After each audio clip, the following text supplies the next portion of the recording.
The girl left her home, heading to school, and soon went missing.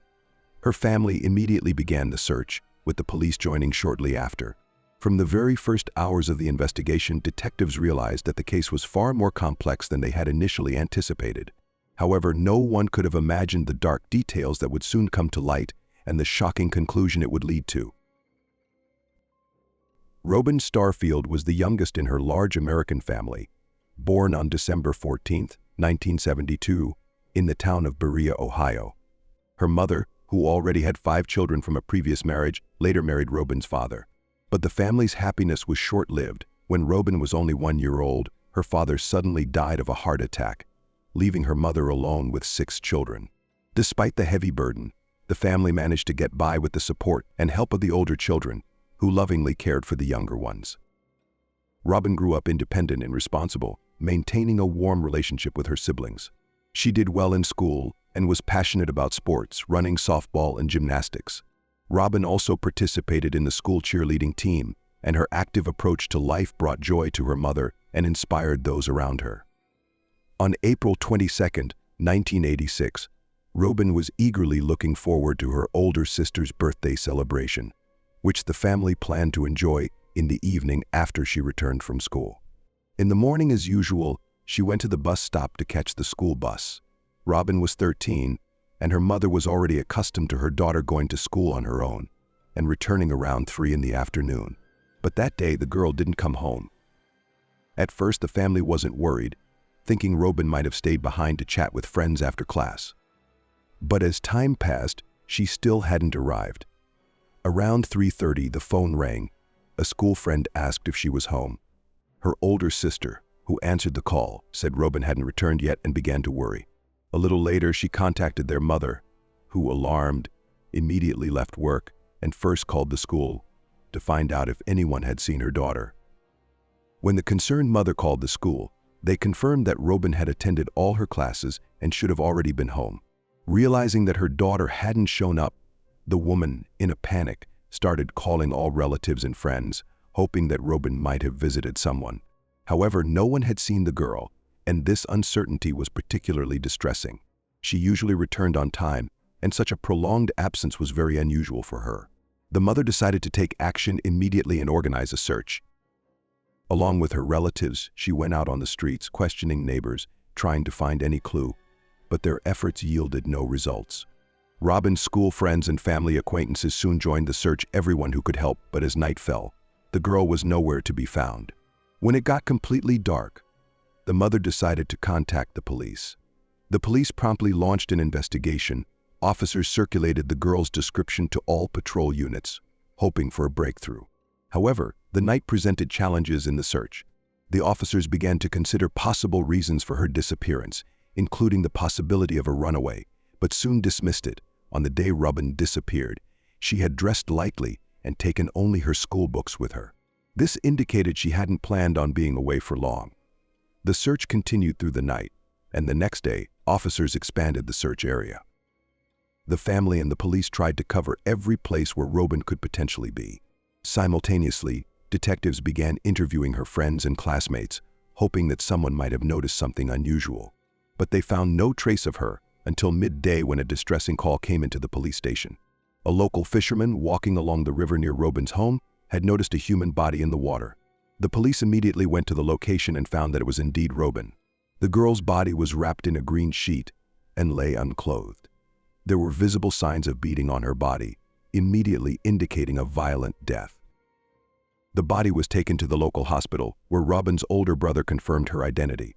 The event shocked everyone who knew her, and for the detectives, it marked the beginning of a serious and challenging investigation. They faced a grim mystery, one that would require effort and time to solve. But each of them understood this case would be their priority, to seek justice and find whoever took the life of an innocent girl. Medical experts, beginning their work on the body, established that the victim had been struck several times in the head, though the cause of death was strangulation. Specialists were unable to determine even an approximate time of death, because the body had been in the icy water for several hours, which slowed decomposition, and in turn made the forensic experts' work more difficult. The police thoroughly examined the area where the body was found, but found no clues to help them trace the perpetrator. Eventually, they decided to focus on reconstructing the last hours of Robyn's life. First, investigators found out who had been on the school bus with Robyn on the day of her disappearance. They managed to get an important lead. It turned out that the girl had exited one stop before her own, along with two other teenagers, Jimmy and Paxton, both 15 years old. According to classmates, the bus had stopped at Paxton's house, after which the three students headed toward it. Paxton's relatives confirmed that Robyn had indeed come to their house after school. Paxton's aunt mentioned that Robyn and Jimmy arrived around 3 o'clock in the afternoon, but stayed only briefly. Jimmy left the house after about 15 minutes, and shortly after, Robyn left as well. The woman also noticed that the girl appeared upset and seemed to have been crying. In speaking with Paxton, the police uncovered unexpected details. For the past 3 months, he had been seeing Robyn, though they had kept their relationship a secret. Robyn's family was opposed to their relationship, as Paxton was 2 years older than her, which caused them some concern. Paxton also revealed the reason for Robyn's distress that day. After Jimmy left, she told Paxton she wanted to end their relationship, and then started crying. After saying goodbye to him, the girl left, and he hadn't seen her since. 10 minutes after Robyn left, Paxton decided to call her home, hoping to discuss what had happened. However, it was Robyn's older sister who picked up the phone and told him that Robyn still hadn't returned from school. This struck Paxton as odd, as their houses were only a few hundred meters apart. The police speculated that Robyn might have chosen not to go home immediately and continued to search for new clues to figure out what happened to her that fateful evening. Soon, the detectives found another lead. A local teenager informed the police that on the day of her disappearance, he saw a girl who looked like Robyn riding a bike around 4 o'clock in the afternoon with a 17-year-old boy named Frank. According to the witness, this boy, despite the significant age difference, had shown a certain interest in Robyn, which had already sparked rumors among local teenagers. Moreover, about a week before Robyn's disappearance, her boyfriend Paxton had contacted her older sister, expressing concern. He believed Frank might pose a danger to her and strongly advised limiting her interactions with him. When the police questioned Frank, he vehemently denied seeing Robyn that day.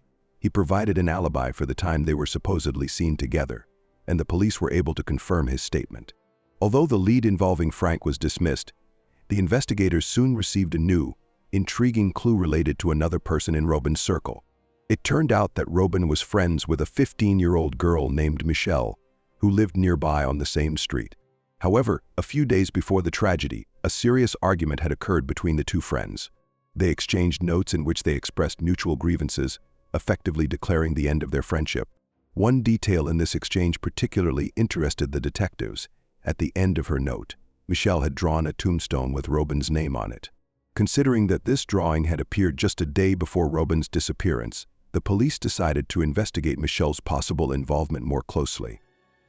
During questioning, Michelle explained that the drawing was symbolic, illustrating the end of their friendship, and assured that she would never commit murder over a quarrel. Finding no compelling evidence of her involvement, the police stopped considering Michelle a suspect. However, the detectives were still troubled by the feeling that someone was deliberately misleading them. The investigation returned to the last confirmed accounts. The last people to see Robyn alive were Paxton's family and Jimmy when she visited their home after school. Paxton's aunt reported that after Robyn left, Paxton and his grandmother stayed home until evening. The police now needed to re-examine everything that had been said and determine if anyone involved might be hiding something. Around 8:30 in the evening, Paxton's aunt suggested that he accompany her to the store. On the way, he asked to stop by the house of their mutual friend, Michelle. Michelle and Paxton often communicated and regularly exchanged notes, and that evening she gave him a letter. Then they returned home, where they spent the rest of the evening watching videotapes. According to the aunt, they watched movies until midnight, after which they went to their rooms and went to sleep. However, here the detectives noticed inconsistencies. The aunt's story did not fully match what Paxton himself had said. He told the investigators that after school, Robyn came over, but she stayed at the house for only about 15 minutes before leaving. This fact was confirmed by his relatives' accounts, but that was where the similarities ended. Paxton himself claimed that, concerned about Robyn's disappearance, he called her home several times that evening. Around 9:30 p.m., he decided to walk over to Michelle's house, hoping she might know something about her friend's whereabouts. However, Robyn was not there, so he and Michelle headed to Frank's house, the same 17-year-old boy suspected of showing interest in Robyn. Paxton asked Frank if he had seen her, but Frank denied any meeting with her that evening. Disappointed, Paxton and Michelle wandered around the area for a while, trying to find Robyn, but eventually returned to their homes. Thus, significant discrepancies arose between Paxton's and his aunt's statements. The woman claimed that after their trip to the store, they both returned home, where they spent the rest of the evening watching television. Meanwhile, Paxton insisted that he later left the house to go to Michelle's and search for Robyn together. Another detail also cast doubt on the truthfulness of Paxton's statements. Initially, he said that after school, he returned home with Robyn and their friend Jimmy, who soon left. But then he added that Jimmy supposedly stopped by his house again around 5 p.m. However, Jimmy himself denied this in his conversation with the police, stating he hadn't seen Paxton after leaving his house right after school. Robyn's sister's account only added to the confusion. According to her, Paxton had stopped by that evening, the day of the girl's disappearance, to check on the progress of the search. However, Paxton either chose to omit this detail from his statement to the police or forgot about it. As a result, the investigators became increasingly convinced that someone involved in the case was either hiding something or deliberately misleading them. Robyn's older brother told the police that he couldn't sleep that anxious night until he knew his sister was safe. Remembering that Paxton was the last person to see Robyn alive, he decided to go to Paxton's house and ask a few questions. It was around 3 a.m., and to his surprise, the lights in Paxton's house were on, and his entire family was gathered in the living room, as if no one was planning to sleep.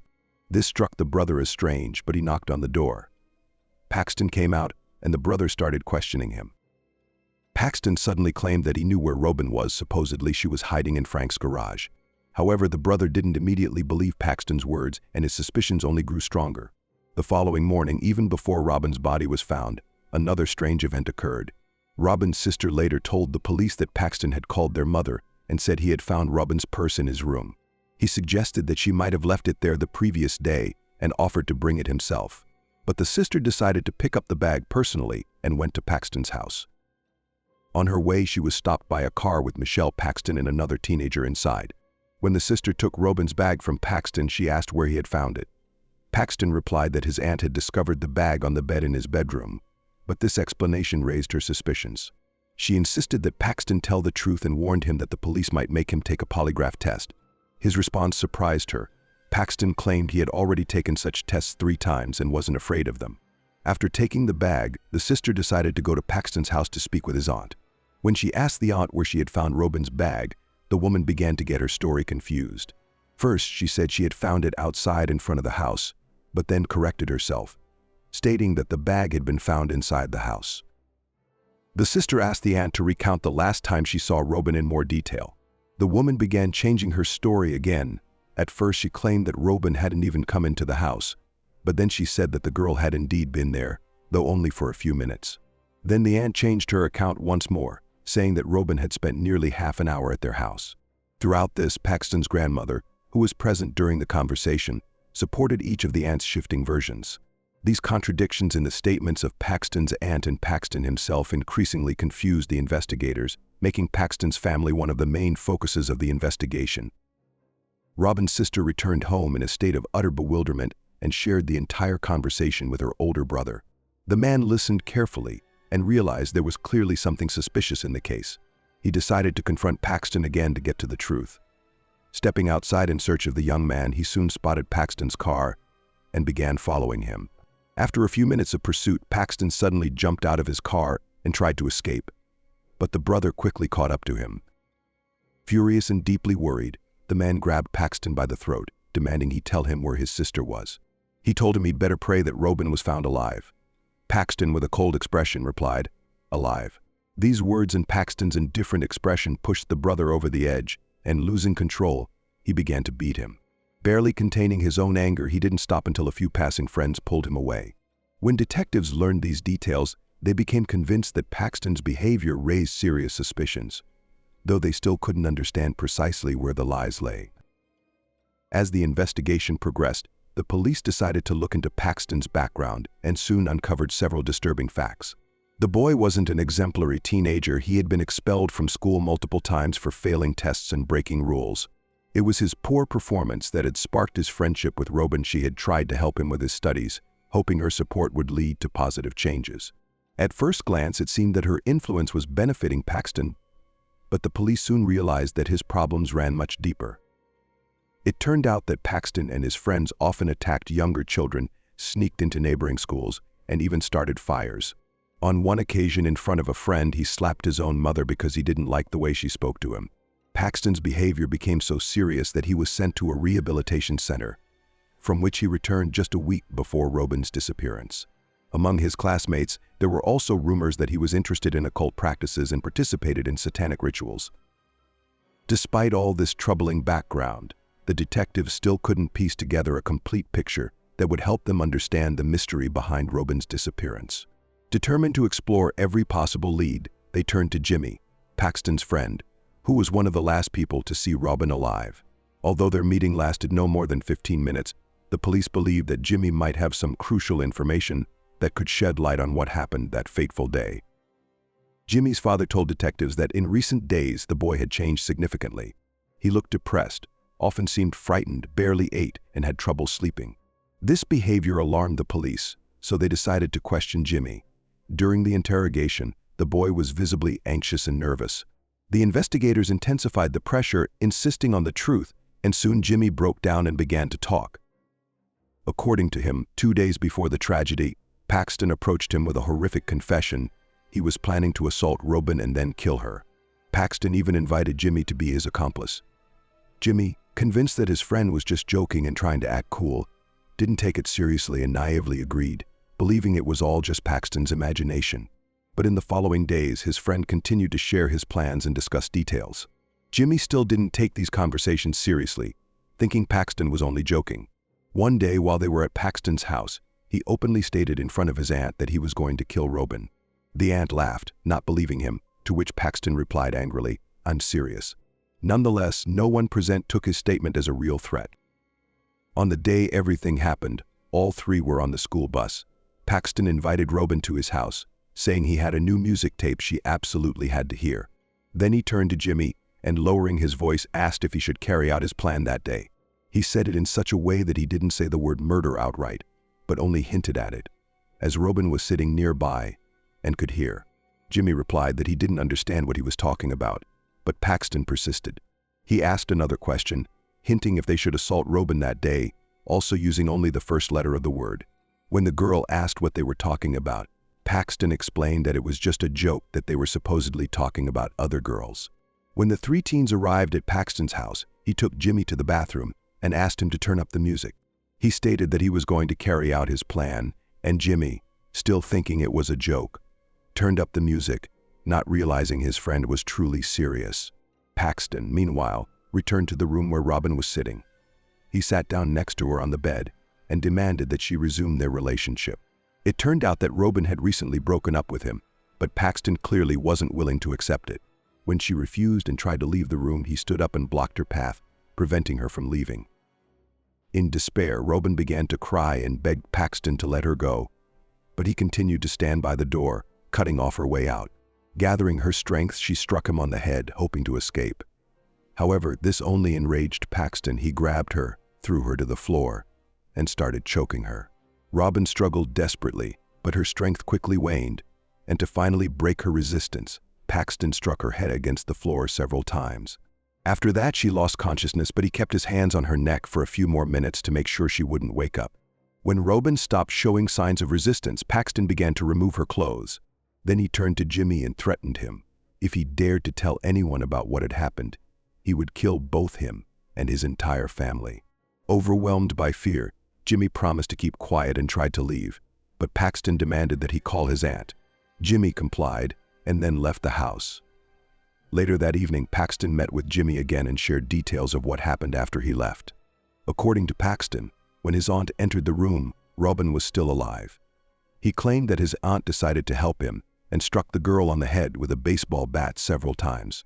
However, he said that this didn't work. Then his aunt, who had some medical experience, gave the girl a pill, after which she passed away.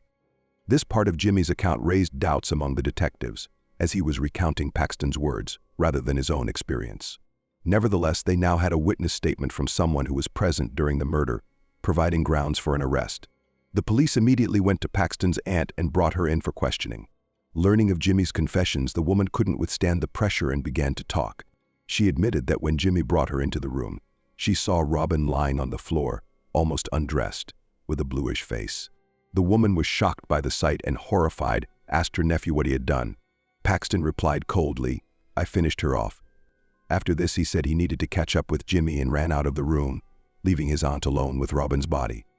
After a while, Paxton's mother returned home, which was a complete surprise to him, as he thought she wouldn't be back until late evening. However, neither he nor his aunt told her anything about what had happened. Paxton simply told his mother he wanted to be alone in his room and asked her not to disturb him. When his mother left the house a couple of hours later, Paxton called his aunt to his room again. This time she discovered that Robyn's body was completely unclothed, leaving her only to guess what her nephew might have done during that time. Realizing that he and his aunt needed to dispose of the body, Paxton asked her for help. He suggested putting Robyn's clothes in a trash bag to erase all traces, but his aunt proposed wrapping the body in a sheet. She thought this would make it easier to carry it to the car without raising suspicion. Following her plan, they wrapped the girl in a sheet and placed her body in the trunk. After this, Paxton insisted that his aunt drive him to Michelle's house. Leaving his aunt to wait in the car, he walked over to Robyn's house and, under a pretense, asked her sister how the search was going. During the conversation, the girl was holding the family's German Shepherd on a leash. When Paxton got closer, the dog suddenly began to bark furiously and pull toward him. At first, the sister thought the pet was simply reacting cautiously to Paxton, but later, after hearing his aunt's confession, she realized that the dog likely detected the scent of Robyn's body, which was in the car only a few meters away. After this, when it was already dark, Paxton told his aunt to drive out of town.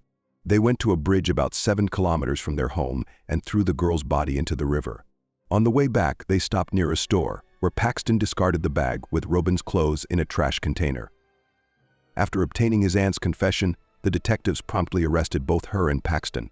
During a search of their house, police found another crucial piece of evidence, an incomplete set of bedding, with a pattern matching the sheet in which Robyn's body had been wrapped.